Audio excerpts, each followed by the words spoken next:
AMT आपका average गिरने नहीं देता। वो टाइम चलती गाड़ी में रिवर्स लगाते तो क्या होगा, तब मैं लगा के दिखाता हूँ ये रिवर्स। तो बैकग्राउंड में क्या हो रहा है, वो एक्चुएटर क्लच दबा रहा है, गियर छोटा कर रहा है, तो उसमें ना टाइम बहुत निकल जाता है। मतलब मेरे को ये दे सकती है 32 to 33।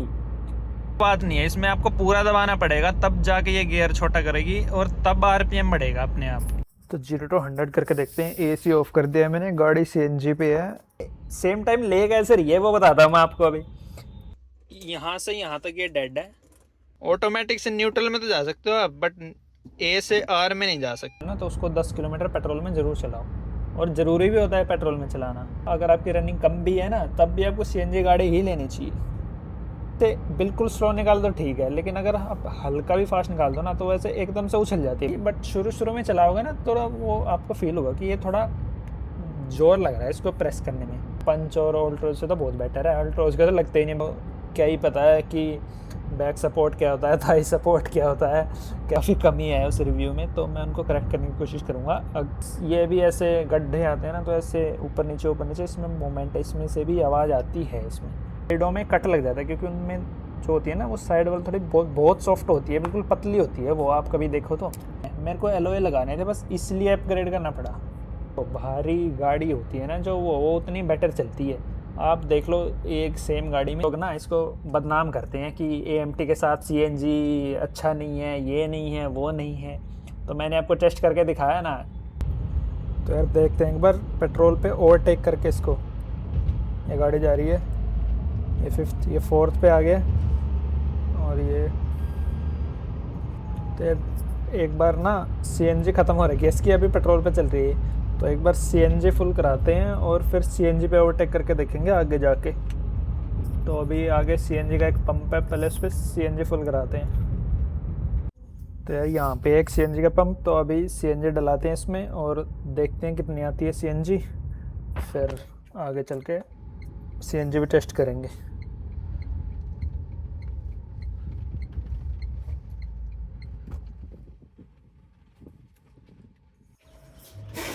तो ये भरने तो चालू हो गई है।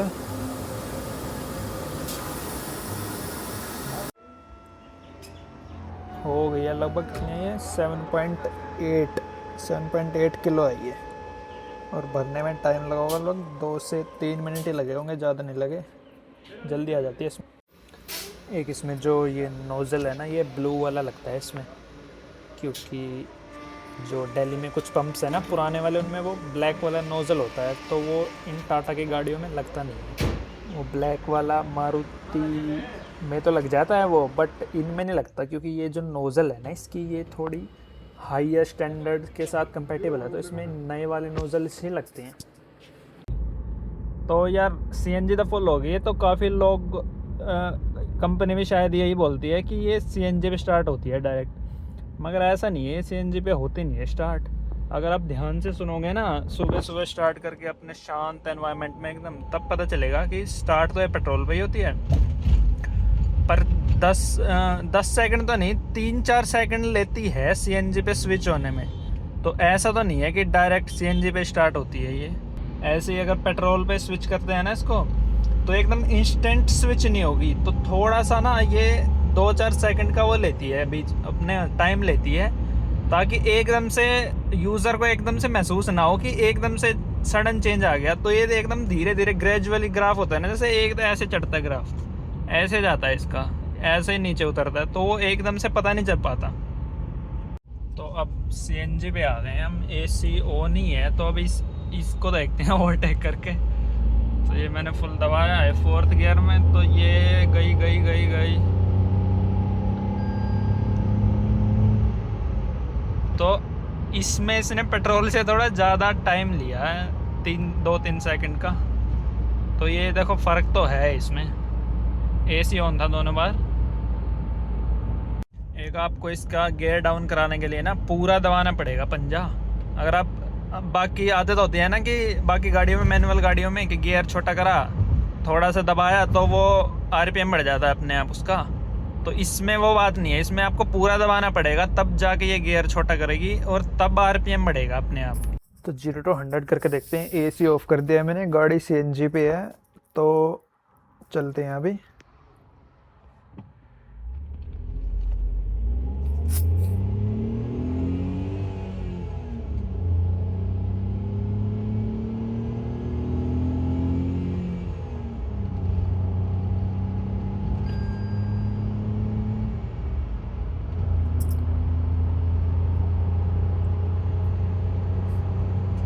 तो ये चली गई 100 पे। तो एक बार ना पेट्रोल का और टेस्ट करके देखते हैं, फिर मैं कंपेयर करके देखेंगे दोनों को। मैं साइड में लगा दूंगा स्क्रीनशॉट कि टाइम कितना लगा। तो ये लगा लिया हमने साइड में। अभी ये पेट्रोल पे कर दिया मैंने, तो अभी देखते हैं स्टार्ट करके।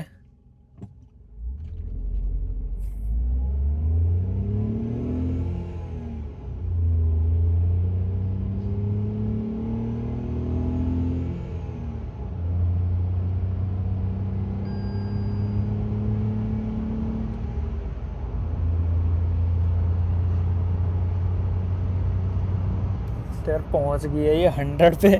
अभी देखते हैं एक बार कंपेयर करके कि टाइम कितना लगा दोनों में। तो यार ये दिख रहा है आपको, लेफ़्ट वाला जो है सीएनजी में टाइम लगा है और राइट वाला जो है लगा है टाइम पेट्रोल में। तो 0.2 सेकंड का फ़र्क आ रहा है। आप खुद भी ट्राई करके चेक करके देख सकते हो सही है नहीं है। बट जो मैंने टेस्ट करा है उसमें 0.2 सेकंड का फ़र्क आ रहा है।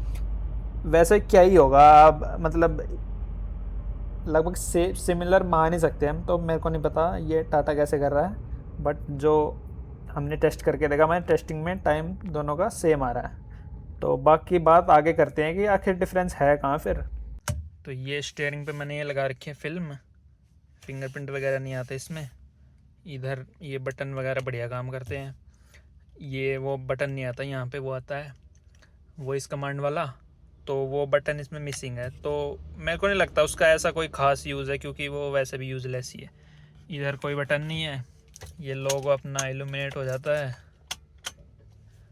इधर कोई बटन नहीं है, सब जो कंट्रोल हैं वो यहीं से अपना ट्रिप ए ट्रिप बी, ये ओडोमीटर, ये टेम्परेचर दिखाता है।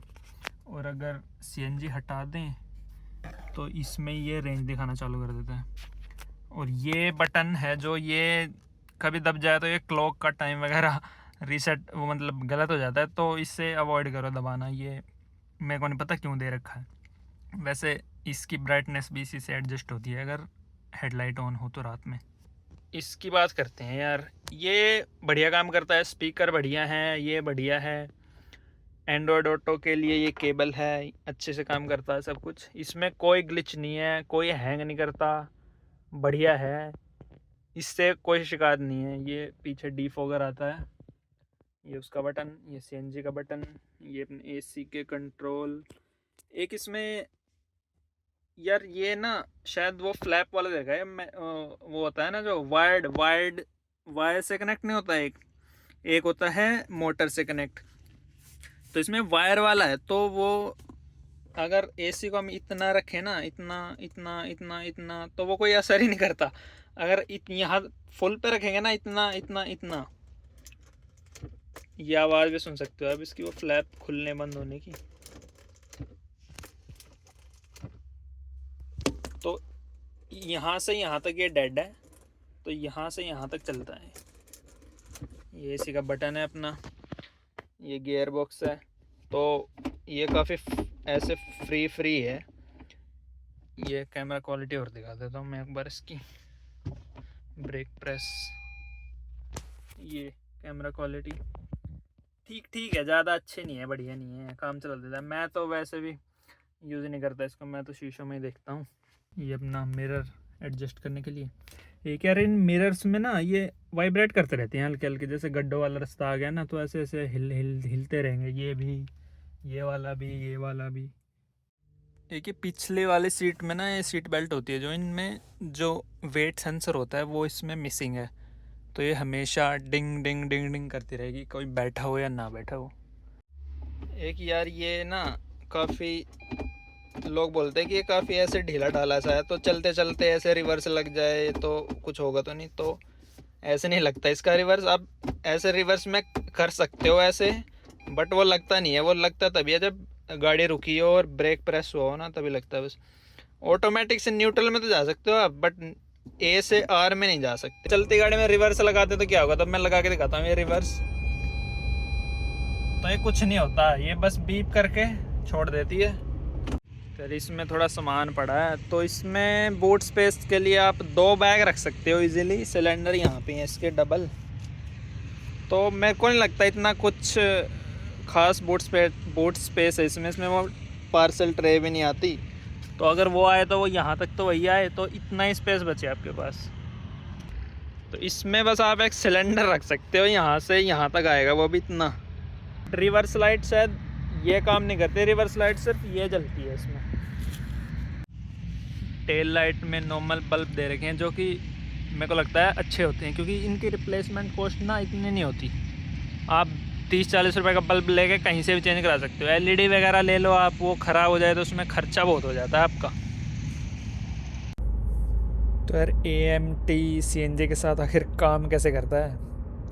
तो देखो, लैग तो है गियर शिफ्ट के बीच में, जैसे फर्स्ट गियर से दूसरे गियर तक जाती है ना, स्लो एक्सेलरेट करते हो जैसे आप, तब तो ठीक है।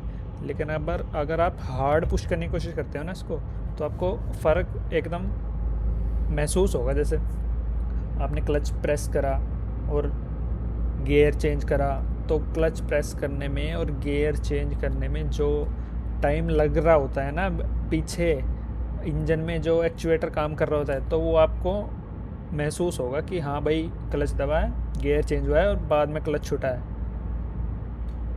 तो इस चक्कर में ना आपकी हाईवे पे जो आप ओवरटेक करते हो ना, उसमें आपने एकदम से एक्सलेट करा, तो बैकग्राउंड में क्या हो रहा है, वो एक्चुएटर क्लच दबा रहा है, गियर छोटा कर रहा है, तो उसमें ना टाइम बहुत निकल जाता है, मतलब 3-4 सेकंड निकल जाते हैं स्पीड पकड़ने में आपको।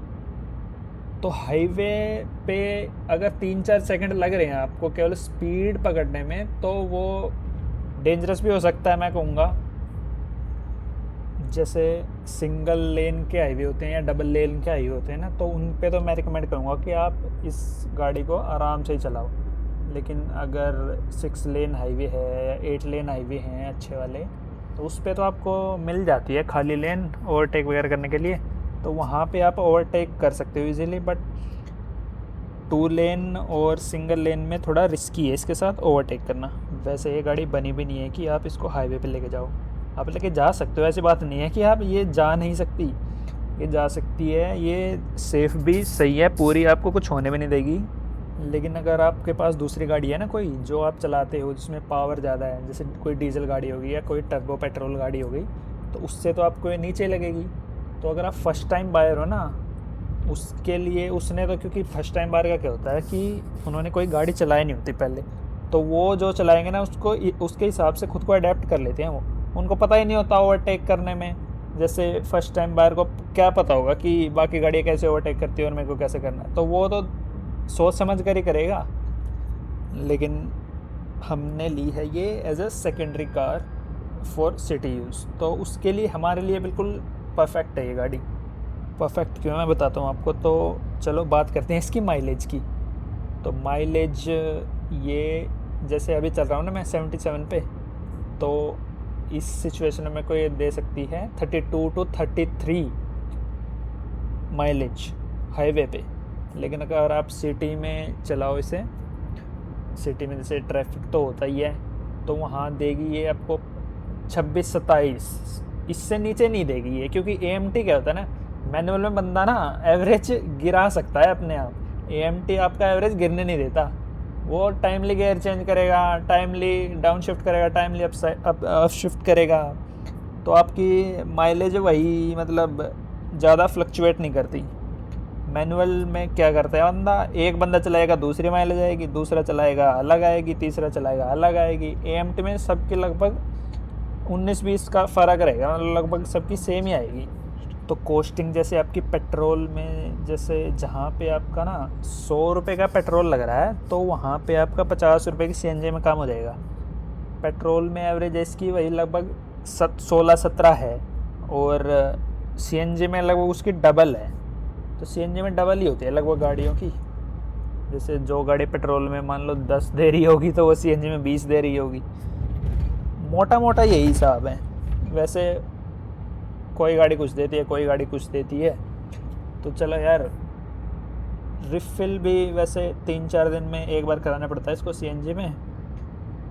तो यार पेट्रोल में ज़रूर चलाया करो, अगर आप CNG में गाड़ी चला रहे हो ना, पेट्रोल में ज़रूर चलाओ उसको।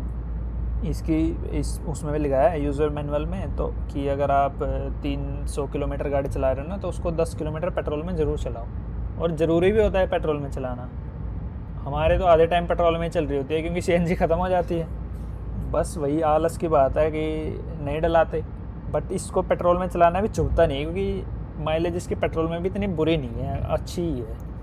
एक मेरा वीडियो पेंडिंग है कि आपको अगर आप छोटी गाड़ी ले रहे हो ऐसी, तो आपको सीएनजी गाड़ी ही लेनी चाहिए, तो वो मैं बनाऊंगा। अगर आपकी रनिंग कम भी है ना, तब भी आपको सीएनजी गाड़ी ही लेनी चाहिए। तो यार बात इसकी करते हैं कंफर्ट वगैरह की, टूटे फूटे रोडों पे ड्राइवेबिलिटी की, और ब्रेकर्स पे, और कैसे परफॉर्म करती है। तो देखो कंफर्ट तो इसका बढ़िया है क्योंकि मैंने इसमें टायर भी चेंज करा रखे हैं, तो उसकी वजह से भी थोड़ा फ़र्क है। टायर की बात हम आगे करते हैं। ये ना जैसे बाकी गाड़ियों से कंपेयर करें इसको, तो गड्ढों में अच्छा परफॉर्म करती है, पर इसका जो पिछले वाला सस्पेंशन है ना, वो ऐसे ऐसे मतलब वो कुछ ज़्यादा स्टिफ है। ऐसे ब्रेकर से वो कुछ ज़्यादा स्पीड में निकल जाए ना, नॉर्मल जैसे बिल्कुल स्लो निकाल दो ठीक है, लेकिन अगर आप हल्का भी फास्ट निकाल दो ना, तो वैसे एकदम से उछल जाती है पीछे से। अगर बंदे मतलब वजन है गाड़ी में तो ठीक है, लेकिन अगर अकेले चल रहे हो ना आप खाली, तो वो एकदम से उछल जाता है ब्रेकर वगैरह पर निकालने में। और हाईवे पे चल रही हो तो पिछले वाला हिस्सा ऐसे ऐसे ऐसे ऐसे उछल रहा होता है टाइम, मतलब स्टेबल नहीं रहती है। ऐसा स्टेबल का मतलब इतनी भी अनस्टेबल नहीं रहती। बट अगर आपने दूसरी गाड़ियाँ चलाई है ना, तो आप नोटिस करोगे कि इसमें हल्का हल्का हल्का मूवमेंट रहता ही है।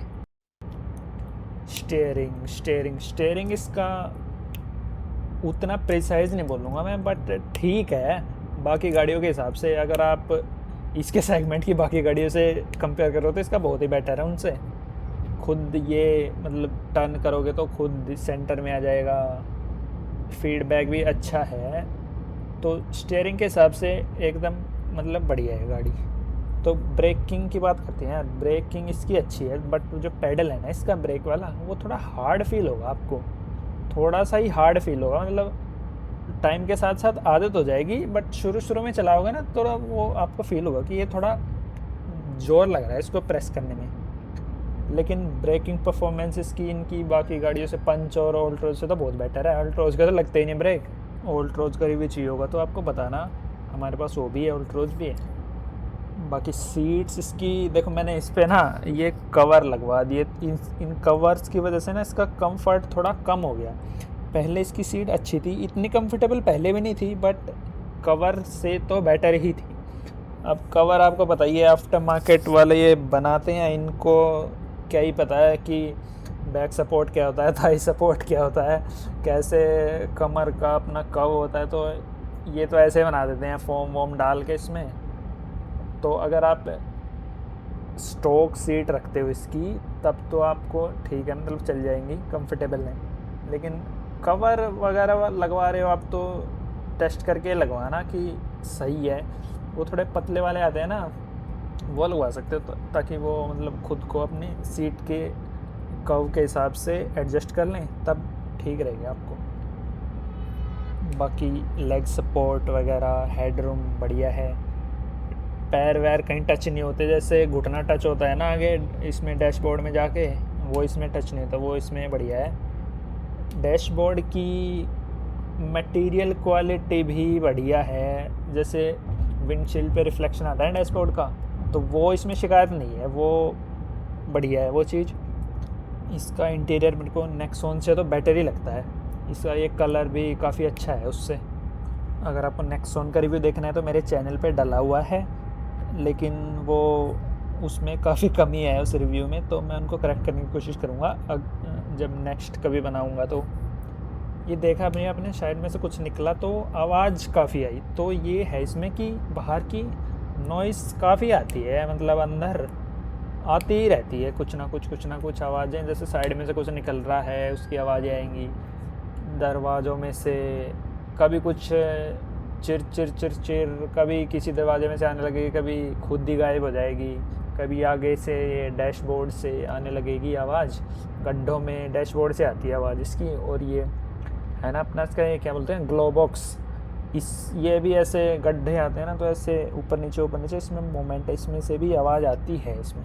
तो NVH लेवल इतने अच्छे नहीं हैं इस गाड़ी के, वैसे इन्होंने दे तो रखी है इंसुलेशन वगैरह, आगे बोनेट में भी दे रखी है, दरवाज़ों के अंदर ये हम अपना ये प्लास्टिक वाला निकाल के देखते हैं ना, तो इसके अंदर भी इन्होंने फोम लगा रखी है। तो इन्होंने ये कोशिश तो पूरी करती हैं ये, पर वही है, ठीक है यार, पर जिस सेगमेंट की ये गाड़ी है, एंट्री लेवल ये इनकी तो टाटा वालों की, तो उसके हिसाब से मतलब ठीक है, ज़्यादा शिकायत कर नहीं सकते हम इस बारे में। एक यार वीडियो काफ़ी लंबी हो गई है, बट मैं बताना भूल गया कि ये वेरिएंट कौन सा है। ये XTA वेरिएंट है, और ये इसको लिए हुए लगभग 5 महीने हो गए हैं, और ये लगभग 4,500 किलोमीटर चल गई है। तो XTA में इनका जो XT वेरिएंट है ना, उसमें A का मतलब है इनका AMT। तो अगर आप पेट्रोल से कंपेयर करो तो उसका XT वेरिएंट आता है ना, तो उसके वही है, मतलब ये A का मतलब है AMT, बस यही है फ़र्क। तो यार नॉइज़ काफ़ी आ रही है, तो इसमें नॉइज़ का योगदान थोड़ा इसके टायरों का भी है। इसमें मैंने लगा रखा है ब्रिजस्टोन का स्टर्डो, जो कि थोड़ा ना हार्ड टायर है। ये मैंने लगाया था क्योंकि ये चलती है थोड़ी ख़राब रास्तों पे, थोड़ी ज़्यादा चलती है, इसलिए ये थोड़ा टायर लगाया था ताकि ये थोड़ा ठीक रहे। क्योंकि सॉफ्ट टायर जो होते हैं ना, वो ख़राब रास्तों पे उनमें साइडों में कट लग जाता है, क्योंकि उनमें जो होती है ना, वो साइड वाली थोड़ी बहुत सॉफ्ट होती है, बिल्कुल पतली होती है वो, आप कभी देखो तो ख़राब रास्तों पे अगर आपको चलानी है तो आपको थोड़ा हार्ड टायर ही लगाना चाहिए। तो इसमें कंपनी से आते थे 175, 65 और 14 इंच के टायर, शायद गुडईयर का कुछ आता था, वो मेरे को याद नहीं है। तो वो मैंने एक्सचेंज करा लिया, मतलब टायर वालों को दे दिए, उन्होंने कुछ 4-5 हज़ार ही एक्स्ट्रा लिए होंगे, तो उन्होंने मेरे को दे दिए थे।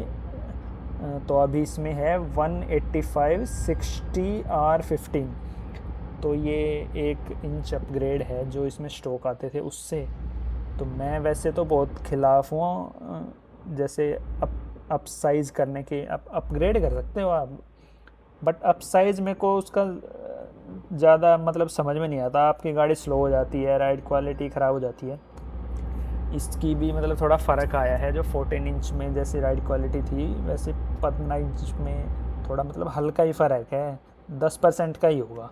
क्योंकि इसमें जो टॉप मॉडल में आता है ना टायर, वो आता है 175 60 R15, तो इसमें मैंने कर रखा है 185 60 R15। तो वो साइड वॉल ना उससे थोड़ी बढ़ गई, क्योंकि 175 60 की ना वो थोड़ा सा मतलब पतला हो जाता था, उसमें झटके थोड़े ज़्यादा महसूस होंगे आपको। मैंने ट्राई तो नहीं करा है, बट होगा। तो ये यू टर्न मार लिया हमने, तो सूरज सामने आ गया। तो इसमें जो मैक्सिमम साइज़ लगा सकते हो आप टायर का, तो वही लगा सकते हो 185 60 R15, अगर आपको 15 इंच में चाहिए। वरना अगर आपको 14 इंच में चाहिए तो 185, शायद 65 14 में आता है शायद, तो वो देख सकते हो आप। ये भाई कैसे आ गया एकदम से। तो रिकमेंड मैं आपको वही करूँगा कि आप 14 इंच में ही रखो, उसमें आपकी राइड क्वालिटी बल्कि बढ़िया ही होगी, कम नहीं होगी। अगर आप 185 65 लगा लेते हो 14 इंच में, अगर आपको एलॉय का शौक नहीं है ना, तो आप 14 इंच में ही रहो। मैं आपको रिकमेंड नहीं करूँगा कि आप अपग्रेड करो। वैसे स्टॉक टायर भी ठीक है इसके, उनमें कोई ऐसी कुछ कमी नहीं है। मेरे को एलॉय लगाने थे बस, इसलिए अपग्रेड करना पड़ा, वरना उसमें कोई ज़रूरत नहीं थी। मैंने जैसे शायद 400 किलोमीटर चली थी उस, तभी करा दिए थे चेंज, इसीलिए मेरे को मतलब वैल्यू थोड़ी उनकी सही मिल गई, पूरी मिल गई लगभग। बाकी फिट एंड फिनिश इस गाड़ी की लगभग वैसी ही है, इतनी अच्छी तो नहीं है। इंटीरियर में तो कुछ है नहीं दिक्कत, बाकी एक्सटीरियर में जो प्लास्टिक के कई पैनल हैं, जैसे रियर डोर में जो प्लास्टिक का वो लगे हुए हैं पीछे ग्लास के पास, मैं बी रोल डाल दूँगा अगर मैं बना पाया तो वहाँ पे थोड़ा सा उखड़ा सा लगता है ऐसे। ये आगे जो मिरर हैं साइड में, इनके पास जो प्लास्टिक है वो थोड़ी सी कॉर्नर से ऐसे लगती है जैसे निकल के गिर जाएगी, तो बट वो निकलती नहीं है, वो बस लगती है ऐसी कि वो निकल जाएगी। बाकी मेटल जो शीट मेटल होता है वो काफ़ी सॉलिड है, गाड़ी आपको काफ़ी सॉलिड फील होगी। ये भारी भी काफ़ी है ये। देखो यार दोस्तों, भारी गाड़ी होती है ना जो, वो उतनी बेटर चलती है। आप देख लो एक सेम गाड़ी में 2 बंदे बिठा के 3 बंदे बिठा के और सिंगल चला के, अगर आपको वज़न होगा ना आपके पास तो आपको थोड़ा सा मज़ा आएगा चलाने में। बट वो बात अलग है कि वो इंजन खींच पाता है उसको या नहीं। मैं तो बोलता हूँ इसमें टियागो में जो ये पंच में डाला ना इन्होंने नेक्सॉन वाला इंजन, वो डाल दो इसमें, फिर देखो इसकी सेल तो कहता पता नहीं, बट मैं ज़रूर लूँगा अगर डाल दिया तो उन्होंने। इसका तो नेक्सॉन का इंजन स्क्रैप यार्ड से ला के इसमें नेक्सॉन वाला इंजन डाल दो और फिर चलाओ इसको, ऐसा करना चाहिए इसके साथ। मजाक कर रहा हूँ। तो ये गाड़ी लेनी किसको चाहिए? वैसे मैं बता दूं कि एसी इसका मतलब काफ़ी बढ़िया काम करता है, एसी में कोई शिकायत नहीं है। वो बस थोड़ी नोब की दिक्कत है, वो ऐसे कोई मेजर दिक्कत नहीं है क्योंकि वो ठंडा तो करता है, मेन काम तो ठंडा करना ही है एसी का। तो यार शायद मैंने सब कुछ कवर कर लिया है, तो अभी बताते हैं कि किसको लेनी चाहिए गाड़ी ये। तो दोस्तों ज़्यादा फ़ीचर के पीछे मत भागा करो, आप उन फीचर्स को सिर्फ 2 दिन यूज़ करोगे, उसके बाद वो ख़राब ही होंगे बस। तो आप गाड़ी का ना इंजन ही देखा करो। बेस मॉडल ना सबसे वैल्यू फॉर मनी होता है किसी भी गाड़ी का। अगर उसके टॉप मॉडल में भी वही सेम इंजन आ रहा है, अगर टॉप मॉडल में अलग इंजन आ रहा है तो बात अलग है, लेकिन बेस या बेस से 1-2 ऊपर मतलब ठीक रहता है वो। वही फालतू पैसे लगाने की, यार देखो यार गाड़ी है यार, ये कल ये 5 साल बाद बेच देनी है आपको, तो उन फीचर्स की वैल्यू थोड़ी मिलेगी आपको। वैल्यू तो आपको उस टाइम कौन देखता है कि भाई उस टाइम का ये टॉप मॉडल था या बेस मॉडल था। उस टाइम तो ये देखेंगे भाई टियागो गाड़ी है, इतने में मिल रही है, टॉप मॉडल है या बेस मॉडल हो, वो लेने वाला उतने में लेगा उसको। तो ये जो ये है XT, ये आता है इसका शायद टॉप से एक नीचे वाला, मेरे को पक्का नहीं याद। ये हमने लिया था क्योंकि ये डीलर के पास खड़ा था और हमें ये मिल गया था पूरे 7 लाख में, तो इसीलिए ये ले लिया था और सेम डे ही ले लिया था क्योंकि गाड़ी तो चाहिए ही थी, क्योंकि दूसरी गाड़ी हमने एक्सचेंज में दी थी। तो हमने वो गाड़ी एक्सचेंज में जो दी थी सेंट्रो एक्सचेंज में दे के वो उन्होंने 70,000 की ली थी, उसके 15 साल पूरे हो चुके थे, तो हमने ये ले ली क्योंकि डील अच्छी मिल रही थी, सिर्फ इसीलिए। वरना इससे नीचे वाला ही लेते मॉडल। नीचे वाले में भी इसका ना जो CNG के साथ AMT आता है ना, वो इसी से शुरू होता है, XT-A या फिर टॉप मॉडल में, मतलब 2 ही मॉडल्स में आता है CNG के साथ AMT। तो ऐसी कंडीशंस में चलाने के लिए बनी है दोस्तों ये गाड़ी। आप देखो ना यार, सिटी में आपकी बेसिकली ये है सिटी कार, सिटी कम्यूटर बोलता हूँ मैं तो इसको, क्योंकि सिटी में आपकी स्पीड जानी नहीं 30-40 से ज़्यादा।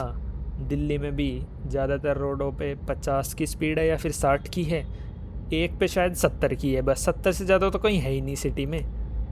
तो आपको ना सिटी में अगर चलानी है गाड़ी, अपनी मेन यूज़ बच्चों को छोड़ना है, ये छोटे मोटे काम, एज ए सेकेंडरी कार चाहिए, छोटी कार चाहिए, छोटी सी है ये, कहीं से भी निकल जाती है। ये अल्टो है ना, अल्टो से थोड़ी ही बड़ी है बस, ये ज़्यादा बड़ी नहीं है, बट बिल्ड क्वालिटी अल्टो से काफ़ी अच्छी है इसकी। कहीं से ठुक वुक जाए तो मतलब ज़्यादा इसको नुकसान होता नहीं है। मैं ये नहीं बोलता कि आपको ठोकते हुए चलना है, बट अगर आपको मतलब एक्सीडेंट हो जाते हैं, छोटे मोटे लगी जाती है इधर उधर, अगर इसको लग जाए ना, इसको छोटे मोटे तो इसको दिखते भी नहीं है, छोटे मोटे कहीं से लग जाए तो स्कूटी होता है ना दोस्तों, स्कूटी की जगह आप इसे यूज़ कर सकते हो। ऐसी देखो, ऐसी कंडीशंस में तो स्कूटी भी आपको वही 27-28 का ही माइलेज देगी, उतने का ही आपको ये देगी। तो ये तो आपको उल्टी सस्ती ही पड़ रही है। आप AC में तो बैठे हो, कंफर्ट में तो बैठे हो आप, बट ये है कि जिस जगह से स्कूटी निकल सकती है उस जगह से ये नहीं निकल सकती, ये डिसएडवांटेज है। सॉरी यार, मेरी जुबान बहुत फिसल रही है आज। तो देखो, आप एज अ सेकेंडरी कार इसको बिल्कुल ले सकते हो, या फिर अगर आप एक फ़र्स्ट टाइम बायर हो तो आप ले सकते हो, क्योंकि फ़र्स्ट टाइम बायर का मैंने आपको बताया ना कि उनको पावर डिफरेंस का ज़्यादा फील नहीं होता, तो वो खुद वो अडेप्ट कर लेते हैं जो भी गाड़ी हो उसके साथ। तो यार देखो, कोई गाड़ी बुरी तो होती नहीं है, आपकी यूजेस पे डिपेंड करता है। बट जो काफ़ी लोग ना इसको बदनाम करते हैं कि AMT के साथ CNG अच्छा नहीं है, ये नहीं है, वो नहीं है। तो मैंने आपको टेस्ट करके दिखाया ना, सेम ही टाइम ले रही है एक्सीलरेट करने में 0 to 100 पे, CNG पे भी, पेट्रोल पे भी। हाँ, मैं भूल गया था बताना कि ये सेम टाइम ले कैसे रही है, वो बताता हूँ मैं आपको अभी। क्योंकि देखो दोस्तों, आप इसको सीएनजी पे हार्ड एक्सीलेट करते हो ना, तो ये ना हल्का हल्का साथ में पेट्रोल भी लेती है वो पावर जनरेट करने के लिए। तो पेट्रोल पे चल रहा है तो अब पेट्रोल वो ले रही है, पेट्रोल तो पेट्रोल पे तो पेट्रोल लेगी ही। लेकिन अगर आप सीएनजी पे भी इसको हार्ड एक्सीलेट करते हो ना, तो ये थोड़ा हल्का हल्का पेट्रोल लेती है। क्योंकि मैंने नोटिस करा है कि इसमें पेट्रोल डलाते हैं ना, तो वो ना टाइम के साथ साथ ना थोड़ा कम होता रहता है अगर आप पेट्रोल पे ना भी चलाओ तो ये ना हल्का हल्का हल्का पेट्रोल लेती है साथ में, अगर आप इसको सीएनजी पे भी चलाओ तो वो मेरे हिसाब से कोई बड़ी बात नहीं है। वो आपको वैसे भी आपकी इंजन की हेल्थ के लिए वो काफ़ी अच्छी चीज़ है। पेट्रोल जाना चाहिए इंजन में, ऐसा नहीं है आप सीएनजी गाड़ी ले ली तो आप सीएनजी पे चलाया जा रहे हो, आप पेट्रोल पे चलाओगे ना, आपकी गाड़ी की लाइफ डबल हो जाएगी। तो यार ठीक है, मैंने सब कुछ एक्सप्लेन कर दिया है। तो अगर आपका कोई सवाल हो तो कमेंट करिएगा, वीडियो को लाइक करिएगा, चैनल को सब्सक्राइब करिएगा। आपको कोई टॉपिक अच्छा लगता है, आप उस पर वीडियो चाहते हैं तो आप वो बताइएगा, मैं वो कोशिश करूँगा बनाने की। सब्सक्राइबर भी मेरे अभी तक 5 ही हुए हैं, तो बढ़ा दो यार प्लीज़ सब्सक्राइबर। चलो बाय।